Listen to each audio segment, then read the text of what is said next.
executive with Allocadia. And today I wanted to be able to explore this notion of go-to-market alignment and the different teams through the lens and drawing parallels between an actual symphony orchestra. And so reason why I'm very excited to be doing this is because for many years in my childhood and early adulthood, I studied classical piano as well as the violin. And fast forward now, being in the B2B tech world, I've started to better understand how organizations are driving their strategies and growing their teams internally. So before we kind of start exploring the revenue orchestra, let's start talking about an actual orchestra. And so this obviously will make sense as the session continues, but traditionally in a traditional symphony orchestra, we have 4 sections. We have our strings, which consist of the violins, the cellos, the bass. We have our woodwinds, which comprise of the flutes, the oboes, the clarinets, the brass, which are the French horns, the trombones, the tubas. And lastly, we have the percussions, which is anything rattled, shaken, or beat, for example, like the kettle drums. Now, taking those 4 sections and then looking at the 4 primary go-to-market revenue teams, marketing, sales, customer success, and revenue operations, I wish I could be here to say with confidence that, for example, marketing is synonymous with strings. Because ultimately, each section of the orchestra, each instrument, each musician delivers a character, a quality, an impact to the orchestra. And while I wish I could say, for example, again, like revenue operations, definitely the percussions piece of the orchestra, it's very subjective and it really depends on where your company or where your organization is in terms of their own growth.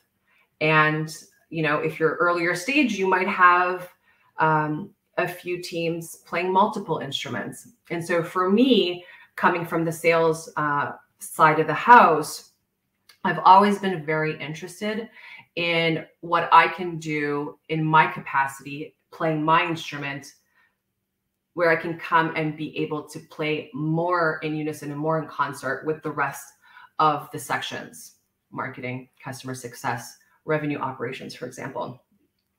Now, that could definitely be a takeaway for you going back to your own organization to say, hey, if we wanted to apply this framework or comparison to say, you know, the way we've structured our customer success, is that something aligned with how, you know, the qualities or characteristics of a specific instrument or section or musician?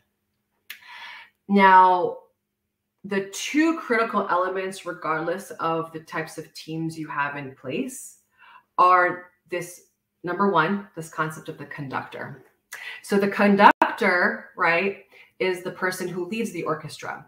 They're responsible for setting out and articulating the vision of what they want the orchestra to be able to achieve as their musical outcome. Now, in guiding the orchestra, the conductor keeps a steady beat for the musicians to follow, to indicate dynamics and changes in tempo. And so changes in tempo are really critical in the world of music, because this is the pace, this is the speed at which we are playing a piece of music.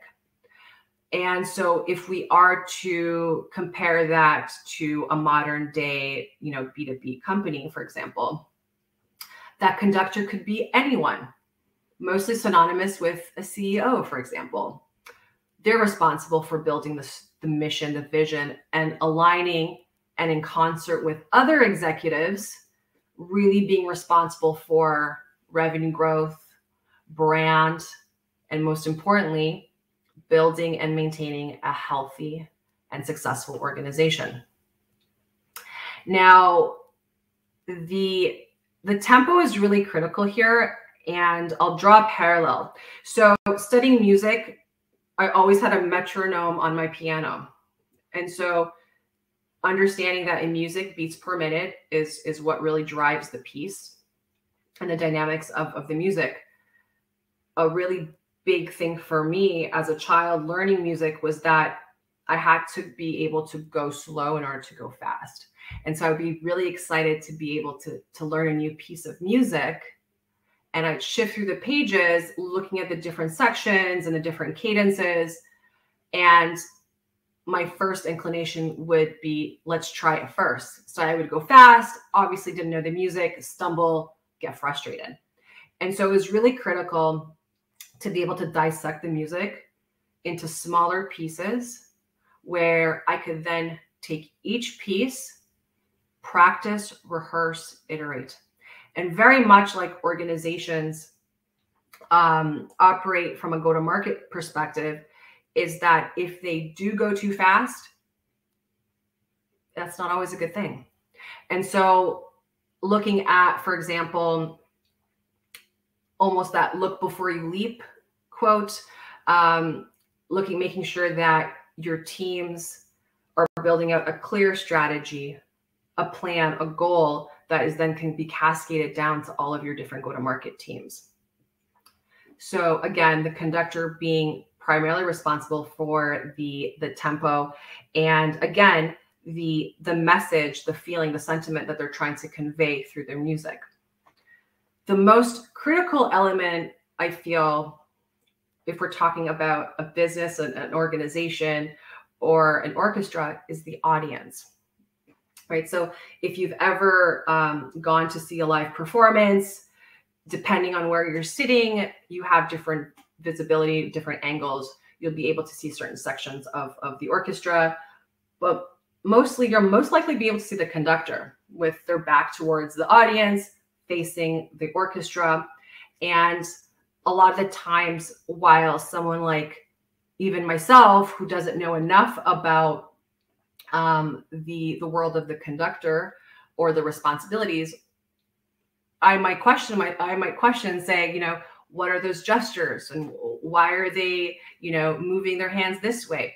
The audience might not know, but the orchestra, the musicians, they know. And so it's their cues. And so I feel with the audience, ultimately, if it's not for the audience, then why are we here? So very much like in technology, in B2B tech, or in business in general, the audience is our market, right? A market comprised of perhaps existing customers,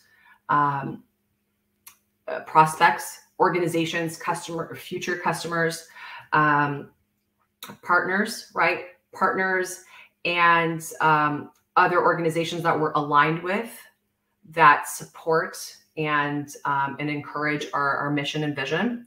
But also our audience can be our internal teams, our broader teams. And so really being able to, number one, have a strong conductor and doing everything to cater to that audience. And so, for example, when we're thinking of the anatomy or composition of an orchestra, or when a certain company or organization is putting together this effort to put together a show or performance, they have obviously clear steps on how they go about that. So number one is they want to be able to build a team of the best musicians that they can bring together. Now, from a business organizational perspective, we want to be able to build the best teams with the best people, the best talent. And although the market is very dynamic today, and we all know that, the one thing that, you know, defines a really great musician is their ability to practice, rehearse, and iterate. And so this notion of developing internally and setting up, you know, mentorship, coaching, cross-functional initiatives where you can train, coach, and develop your people to promote them internally. that is one thing that I'd have to say is a really key thing to aligning go-to-market teams. Secondly, practicing and rehearsing incessantly. Same as with a musical orchestra, same thing in business. For example, in marketing can run experiments and a slew of A/B tests to ensure that they're learning from, I won't call failures, but we're understanding what's working and what's not working and doing more of what's working, doing less of what's not working, and creating different ways of doing things. For sales, on the same note, sales can try new methods, new tools, leveraging new communication styles or approaches, or for example, being more intentional about where they are meeting their prospective buyers. So communities, right? And different channels across social. And again, it all comes down to our ability to do the work and perform with the things that we need to be able to do our jobs. So in this case, from an orchestra or musical perspective, we really need to have that perfect configuration of the instruments and musicians. So much like the musicians are responsible for, tuning their instruments and cleaning their instruments, we as people within a go-to-market team need to continually train, need to continually adapt to the different changes in our environments, the different disruptive factors impacting our customers. We have to learn to be able to better support, and products aside. Obviously, we want to develop a better product every day, but we really need to be able to be on the same page with what is resonating with customers and what our audience needs. So all that to say, 15 minutes obviously flew by. And if you are watching this, thank you very much for coming to support. And so last question is, which section do you want to sit in and which instrument do you wish to play? So I'm Elizabeth, and that's it for now. Have a good day, everyone. And congratulations to the RevGenius team. And thank you for the community and for continuing to support all of the amazing revenue practitioners out there. All right.